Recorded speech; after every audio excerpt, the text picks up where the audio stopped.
Hello everyone. This is the 47th part of the story, Magical Journey in Harry Potter World. Chapter 125, Times to Come and the Lymax Group. Quinn arrived at the dark alley where he applied the illusion glamour upon himself and dropped the magic to return to his usual black hair and stone-grey eyes. John was gone, and Quinn was back, and with today being Quinn's last day in Denmark, John's appearance would never come back again. At least in Denmark, John would never step on the Danish soil, in case Gamel and his chaps think of revenge. Why did he have to make things difficult? Thought Quinn with a heavy sigh as he stepped out of the dark alley and joined the crowd of people back in the central region. While Quinn didn't consider magic to be light or dark, he did consider people to be tending towards light and dark, ranging from lighter shades of grey to the deep, dark hues of murky grey. And the place like M.E.R.K.E. Gade was full of shady people who had different moral compasses than the average person. Quinn understood the reason behind intimidating extortion strategy, which Gamel had tried to employ. He was clearly a foreigner who couldn't speak the language and was carrying a large amount of money on him. Quinn was sure that in Gamel's eyes, he was a fat cow that Gamel could milk a lot out of. Didn't think that I would be using the bone-breaking curse here in Denmark. The curse was a cousin to the deboning curse sometimes used while healing magic and surgeries to clear out a bone, used in cases where the bone had problems that couldn't be fixed in a short amount of time, like the bone being afflicted with a curse that took time to cure. The bone-breaking curse used the magical medical knowledge of bones and translated it into offensive magic. The skeletal system was the supporting frame of many creatures, and if one snapped that underlying supporting structure, they could take away a target's mobility, rendering them immobile. Quinn initially had learned the spell in his sin curse days from the Room of Requirements under one of the dark spell books and had practiced it against animal bones to get better at it. But it was in his 4th year that Quinn was able to tap into the bone-breaking curse's true potential. After learning about the human body in healing magic, and was able to understand the spell on a deeper level. This allowed him to work with the bone more profoundly. I hope they use the bone-vanishing curse, humphed Quinn, shaking his head. He had intentionally suggested the bone-vanishing curse was because then the vanished bones would need to be regrown, and Skeelgrow would make sure they didn't sleep at night from the pain and excruciating discomfort. Even if someone uses the bone-mending charm, it would still cause more pain, shrugged Quinn. There were so many bone shrapnels inside Quinn's targets' bodies that when they would be put back, they would scrape against the muscles and cause more pain. Quinn had no guilt regarding the amount of damage he had caused. Gamel and the two men looked used to what they were doing and seemed pretty confident while confronting him, meaning that they had been successful at it. And that was all reason he needed to break their bones and leave them in pain. Plus, the injuries were reversible and won't leave any permanent harm. The losses they would suffer were their wands and the free book that Quinn had come away with. I can't feel guilt with something like that, thought Quinn knowing what was to come. If he felt guilty at this level, later he won't be able to do his part in the future. There were terrible things in the future, and if Quinn wanted to get rid of them, he needed to fight the terrible with some terrible of his own. Something like breaking bones would seem minor to what was going to come in the future. Quinn slid the thoughts to the back of his head and looked around the Danish market streets, thinking how it was his last day here and tomorrow morning he would be going back home. I should probably buy souvenirs, or they would hound me later, reminded Quinn. People like Eddie and Luna had outright demanded him to get them something when he wrote them letters about going to Denmark. If he didn't buy Leah something, she wouldn't bring him back books, and that wouldn't be good for him. I wonder what I should buy. Oh, right. I should buy them Legos. We are in Denmark. After all. Should I charm them somehow? Or should I give them the stock version? Oh goody. But then Quinn stopped and looked around among the magical people of Denmark and wondered aloud. Now, where would I get Legos? Scene break. After roaming around some and luckily finding a store, Quinn bought a ton of Legos. He was sure that Luna would want a lot of them when she discovers what they were.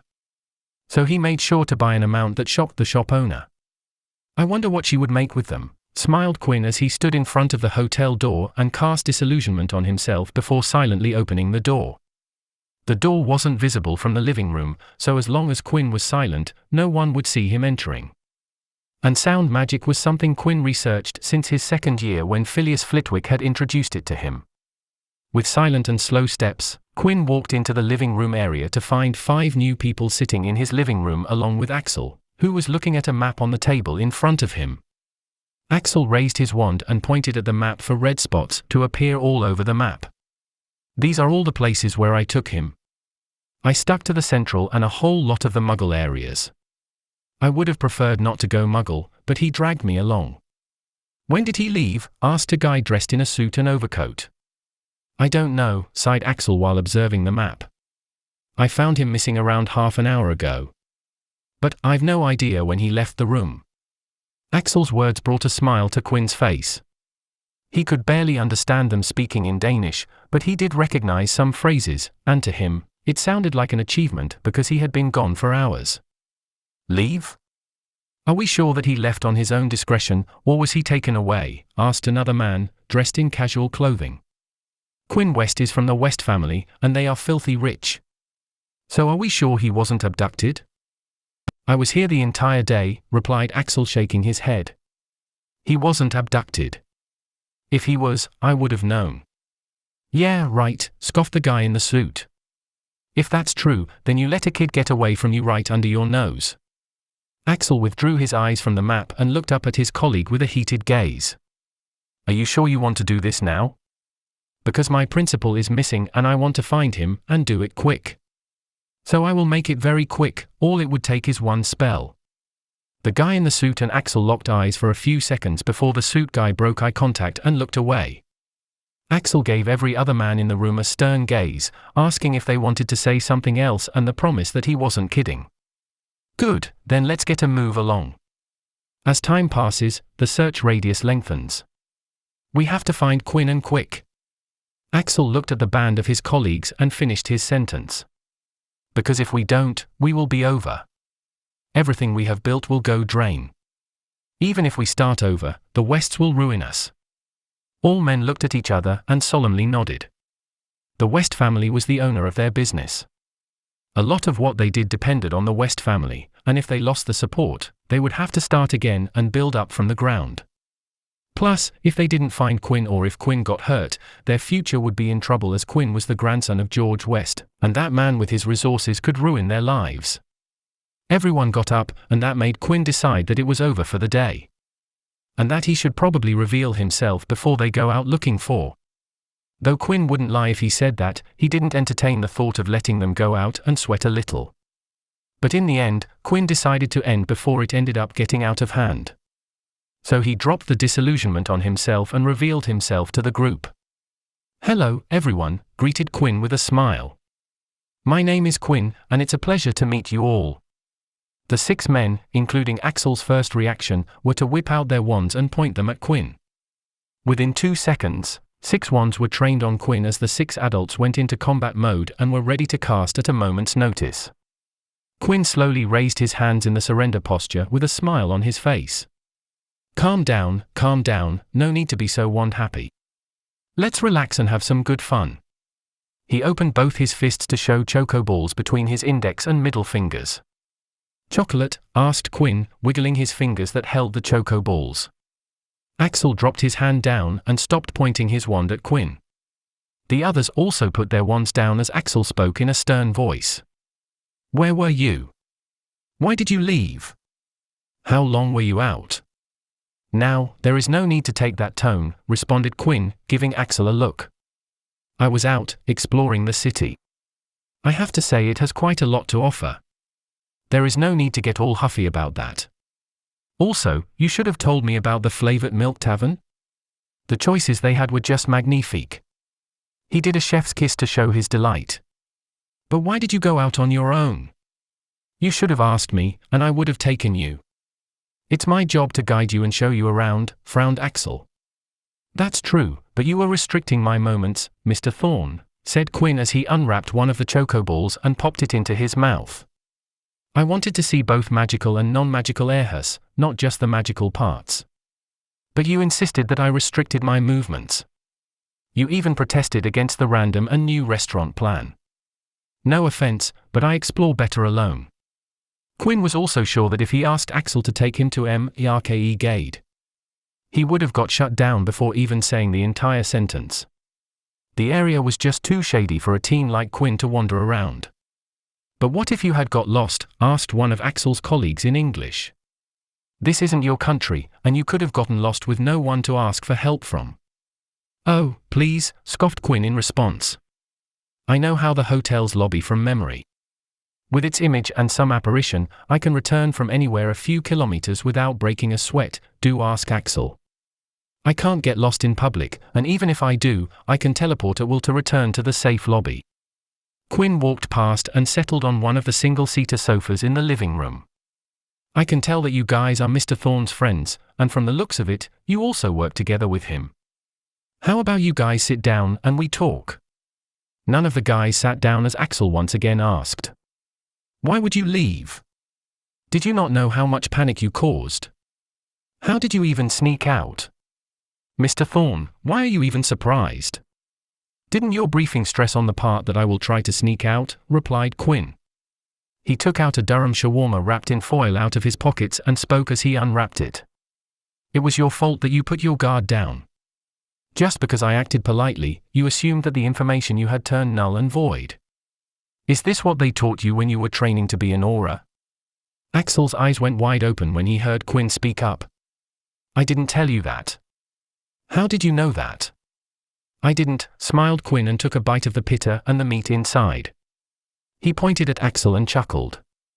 I simply guessed, and just you confirmed it. So, thanks for that. I was genuinely curious if my guess was correct. Quinn then looked at the other 5 men, except for the suit guy and Axel. The rest of the gang had sat back down and were listening to Quinn speak. He observed every one of them and took in what they gave to him. Every one of them looked fit, and the way they had whipped out their wands the second they saw Quinn was indicative of a few things. When combined that with Axel's confirmation, Quinn concluded. All of you are either auras or hit wizards, started Quinn. To be precise, ex-aura and ex-hit wizards. Given that you guys work for the family business means that you all left the ministry jobs. Quinn looked at the detailed map on the table and recognized the detail in the map. Let me front a guess. You guys are bodyguards or maybe ones for hire that work under the banner of the West family. And looking at them, Quinn could see that his guess was correct. I didn't know that we worked in this business. Quinn heard clapping and turned to see the man in casual clothes and flip-flops clapping his hands while smiling. Aren't you a smart one? Grinned the man. I am Neil. And yes, you're correct. We are bodyguards for hire. Got trained to be auras and hit wizards, did some time as auras and hit wizards, and then left the ministry to start this up. Axel, Neil, and Lucas, the guy in the suit, were 3 childhood friends. One pureblood, one half-blood, and the last a first-gen magical. All of them were poor or came from tough backgrounds. 2 were orphans, while one of them had an abusive parent. So they banded together and formed a lifelong bond to stick together and be the family none of them had. The 3 were bright students, and when they graduated, all of them applied for aura and hit wizard apprenticeships, and with their grades and aptitude, passed the tests and got trained to become auras and hit wizards. The 3, who didn't have much money in their lives, finally had a substantial income with the job. But you see, people can hire aura and hit wizards for protection when they have a good reason to do so, or they have the money and influence to haul around auras or guards, spoke Neil with a smile as he crossed his legs, his flip-flop removed from his hanging foot. We saw an opportunity to earn more money than we were already making, and thus, we left our jobs to start our protection service. We could be hired as bodyguards at a fee. And as it turned out, many rich folks are willing to fork out money for some protection. Quinn nodded, well familiar with the private security industry, which was prevalent in the non-magical world. But in the magical world, it wasn't common, and thus, this here could be considered a new industry and job line. How does the West family business come into play? The connections, answered Lucas, dressed meticulously in a suit. Not a lot of people do what we do. Most of them were used to going to the ministry for such services, and the ministry would take care of it. But unlike the ministry, we didn't have that level of credibility. Sure, we were trained, but lacked the connections to get the business started. Gathering clientele was always one of the hardest parts of starting a business. And this was also for the trio of private bodyguards. At that time, we met with Adam West, continued Lucas. Adam West, repeated Quinn at the mention of the name. Adam West was his father, who had died in an accident when Quinn was a 1-year infant. Quinn didn't know much about his parents. He never asked, and none of his family members told him about them. Yes, he offered us the connections of the Wests and provided us with clients, nodded Lucas. From then on, everything was uphill. We never ran out of clients as someone was always looking for guards and defenders. It has been 15 years, and we have grown from the group of 3 to 40 trained ones working in Scandinavia. Quinn felt impressed and whistled at the growth. This was the first private security company he had seen, and from what Quinn knew, Britain didn't have something like this. There were retired auras who sometimes did something similar for money, but there wasn't anything organized like this, not even close. What do you guys call yourselves? Axel, Neil, and Lucas exchanged before Axel turned to Quinn and answered. Lymax. The Lymax was a magical creature with a wide, hammer-shaped head, 4 arms, and a serpent-like lower body. It was capable of wielding multiple weapons at once, including axes, maces, and daggers. Quinn smiled at the choice of the name and praised. Now, that's cool. Chapter 126, Topic, The West Family. Quinn stood in the hotel lobby of the hotel with his suitcase in his hands. He tapped his foot against the floor as he absent-mindedly gazed around the hotel lobby to pass the time. The hall was silent because it was just before 7 in the morning. The lobby would regain its activity when the breakfast time down in the hotel restaurant would start, and people would start their day. He retrieved his trusty pocket watch from its pocket and checked on the time. There were only a few seconds till the minute hand struck 12, and the hour hand arrived at 7 on the watch dial.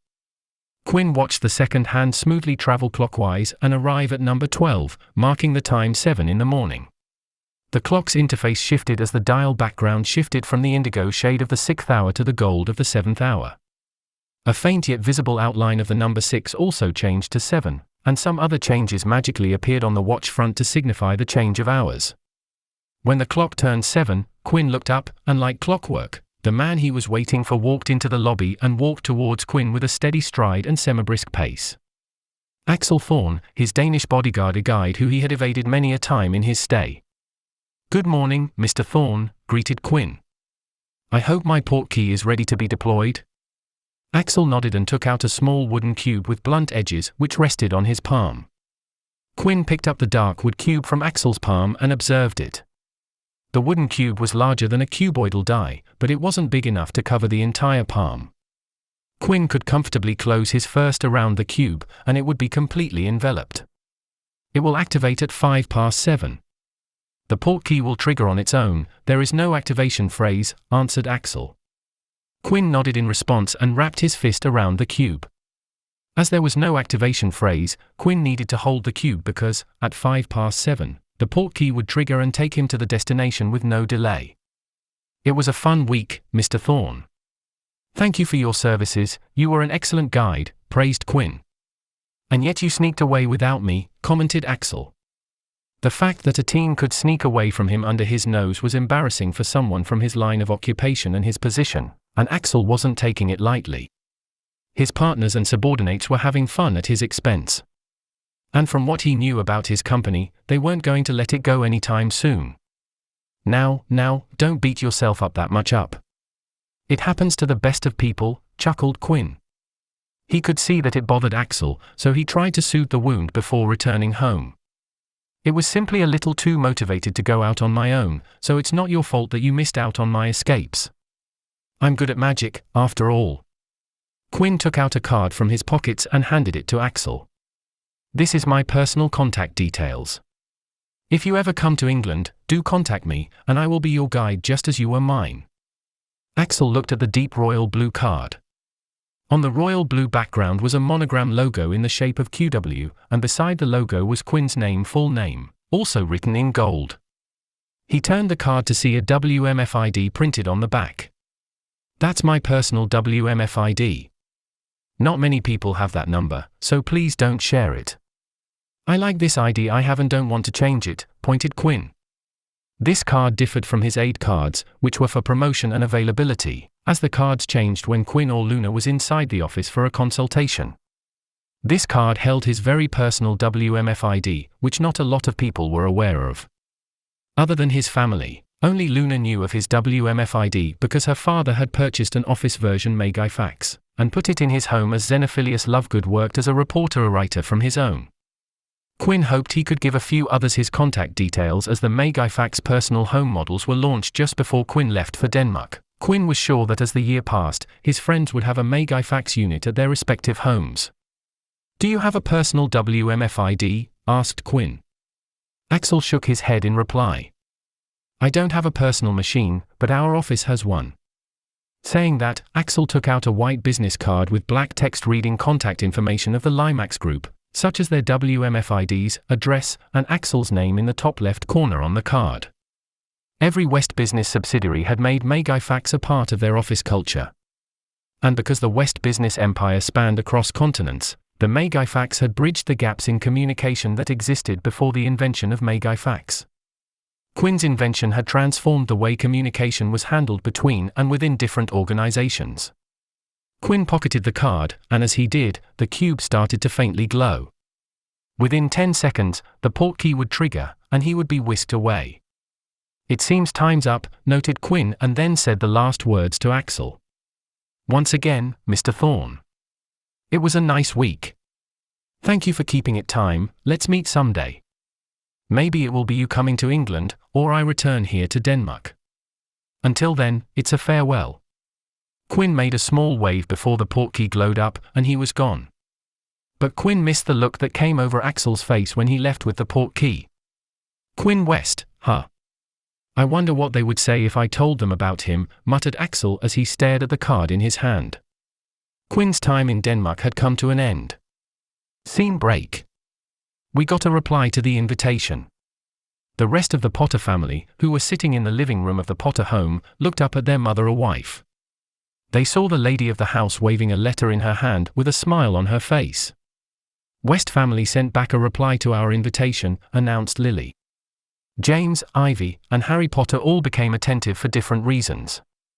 James Potter wanted to know if George West would be visiting because then he would need to prepare. And the twins wondered what reply their one-year senior, the mysterious Ravenclaw Quinn West, had sent. Only one member, Quinn, would be coming for dinner, revealed Lily, and passed the letter written in Quinn's handwriting down to her family. The rest of the family, unfortunately, is busy or unavailable, and he would be visiting this Saturday. James Potter read the reply twice before breathing a relieved sigh that George West wasn't visiting. Sitting with George West for an evening was something he wasn't prepared to do, not after what had transpired. Ivy and Harry received the letter from their father and read the reply together. They both noticed the handwriting and recognized that it was Quinn who had written the letter. They had seen Quinn's writing, and even though the lettering on the reply was fancier, they could tell that it was Quinn who wrote it. "All right, everybody. Sit down," said James. The twins glanced at each other, wondering what their father wanted to talk about. They communicated with their eyes if they knew what this was about. But none of the two had any idea what this was about. Lily also sat down beside her children to listen to what her husband wanted to say. "Ivy, Harry, what can you tell me about Quinn West?" asked James. "I've only talked to him for a few minutes, so I don't know how he is. Can you tell me about him? I know you aren't in the same year, but words travel. How is he seen in the school?" Ivy and Harry exchanged glances once more, again initiating a round of twin eye talk discussing what to reveal and hide. In the end, they decided to tell what they thought about Quinn without revealing their interactions with him. "Well, he is smart, scores at the top of his class. Runs a club? Yeah, let's go with a club. He runs a club to help out students," started Ivy to sum up how others who didn't have much interaction with Quinn saw the Ravenclaw. "He is pretty popular," continued Harry. "I think almost everyone likes him. No matter what the house or year, he's friendly with everyone. I think even professors like him, especially Professor Flitwick. He likes him a lot." "That's true," nodded Lily in agreement. "Except for the fact that he's known for breaking curfew, Quinn West is the perfect student." "What about his personality?" "A diligent and hard-working child," answered Lily with an earnest smile. From the times she had interacted with Quinn, she had a great impression of Quinn and genuinely thought that he was a charming child. He's also so kind. Not only he helped me out with the Monopoly game, but his notes are also always on discount. I think he made it so everyone could buy his notes. Ivy's brows twitched when she heard her mother's impression of Quinn. On the outside, Quinn did seem like Lily's description. But then she thought about her first few interactions with Quinn. Likes to act all mysterious, shared Ivy. When they were looking for the Philosopher's Stone, Quinn had acted all cryptic and had shut the door in their face after giving them a sudden warning. Harry thought about his experience with Quinn, and him going to Quinn was the only time he could draw upon him. A know-it-all, but not in an annoying way. It's more like a guy who has answers to your every question, spoke Harry, nodding as he felt satisfied with his answer. Control freak, added Ivy, reaching deep into her bag of adjectives for Quinn. You don't want to play tag with the guy, said Harry, looking very serious. One of the Hufflepuffs said that it took 5 guys 10 minutes to chase him down and trap him into being tagged. Ivy gave Harry a look like she was looking at an idiot. He's very good with magic, continued Ivy, commenting about Quinn's magical ability. From the time he trapped her into a wall to the time he conjured an elephant-sized Patronus towards a horde of 100 Dementors, Ivy had plenty of experience with Quinn's magical abilities. I can beat him, commented Harry with his arms crossed, the pride of the Aura's son coming out. He went 69-0 in the dueling club. Most of his opponents were older students, reasoned Ivy, eyeing her brother, and then humphed. You lost to me 2 out of 4 times and once to Hermione. Harry grumbled but didn't try to debate with Ivy because what she said had indeed been correct. Quinn's accomplishment in Lockhart's, Flitwick, dueling club was legendary. Not once was Quinn hit with a spell in his entire 69 fights, and more often than not, he defeated his opponent with a single, swift spell. And just when students thought Quinn would cross into the higher double digits, he stopped at 69 duels and didn't step onto the dueling stage anymore. When asked why he stopped, Quinn would grin while saying the words to everyone, 69, nice. And didn't explain what it meant. So, he is a reasonable person, right? Asked James. While Quinn had been a massive help to them, James didn't have a hang of Quinn's personality in that short period. Ivy opened her mouth, but then closed it without speaking. Quinn was a reasonable person, but he had called himself a hypocrite of a high order. And from what Ivy saw, Quinn was a tad bit prideful, had hidden greed, plagued with paranoia that supported his controlative nature, and finally was a manipulative person who seemed to be always operating in the background. Ivy had been cautious of Quinn ever since she met him, and that cautiousness had increased as time had passed. After Ivy deduced that Quinn was her and Harry's savior in the Chamber of Secrets, and heard about the recent event of him saving Harry from terrorist abductors, her wariness had almost vanished. She still felt a little wary of Quinn because her debt was still unpaid, but there was a deep sense of gratitude and thankfulness towards Quinn. What are you talking about? Of course, he is a reasonable person, said Lily. The Muggle Studies professor from the very first conversation with Quinn had nothing but praises for him. Why are you asking these questions? James thought about his reasons for worries. If this was any other kid, he wouldn't have been worried, but Quinn West wasn't any other kid. It's nothing, sighed James and semi-explained. I was just worried about the West family, that's all. What do you mean worried about the West family? Asked Ivy. And the same question floated up in Harry's mind while Lily somewhat understood what James was talking about. West family is an influential family here in Britain, started James to explain the significance of the West family. They have their hands in almost every major sector here in Britain and many minor profitable businesses. From agriculture, mining, forestry, fishing, potions, textile, metalworking to transport, hospitality, consulting, legal practice, healthcare, tourism. They do it all. And every single business they open gets support from their resources, so more often than not, their business quickly grows and becomes one of the top contenders for major market share. James looked up, noticed that while his family understood what he said, they weren't where he was coming from. So he simplified it for them so they would realize what he actually meant. They are rich, he said, and that was understood by the three, but then he gave them a comparison of wealth to get his point across. To compare, if we combine the wealth of, say, Malfoys and Greengrasses, even that amount would lose out to West family's wealth in Britain. If we were to add on the Black family's wealth when they were at their peak, then that amount would beat West family's wealth in Britain. So, they are filthy rich, summarized Harry in concise words. Yes, son. They are filthy rich. Lily furrowed her brows because even though she understood what James was saying, but one thing from James's words bugged her. Why do you keep saying West family's wealth in Britain? James turned to his wife and nodded as if he was expecting this question. That's the real reason that sets West family apart from any other wealthy families. The West family business isn't concentrated in Britain, it goes way beyond that. He paused before telling them what he had heard from his father and found from his job.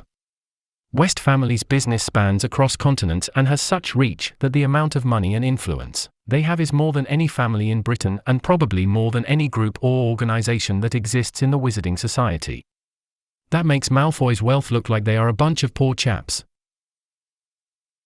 Then why aren't they more famous? Asked Ivy, because before she met, Ivy didn't have any idea about the West family. There are a few reasons for that, answered James. First, they aren't involved in politics, so they aren't in the center of attention. If they want to get something done, they do it behind the doors, away from people's eyes. Second, the newspapers don't report on them because none of the family members appear in public, continued James, and then revealed the size of the West family. The West family only has 3 people, George West and his 2 grandchildren, Quinn and Leah West. People don't see George West any other place other than official events. He doesn't speak to newspapers, so most people don't know about it. Leah West, whom I researched, has been working outside of the country. She was only featured a couple of times since she entered the business, but that's because she spends a lot of time out of the country. She does get plenty of media attention, but because she moves a lot, no one country gets too much of news about Leah West. Lastly, there is Quinn West, who is still in Hogwarts. He spends most of his time in the castle, outside of the eyes of the media, spoke James before picking up on one of the tangents.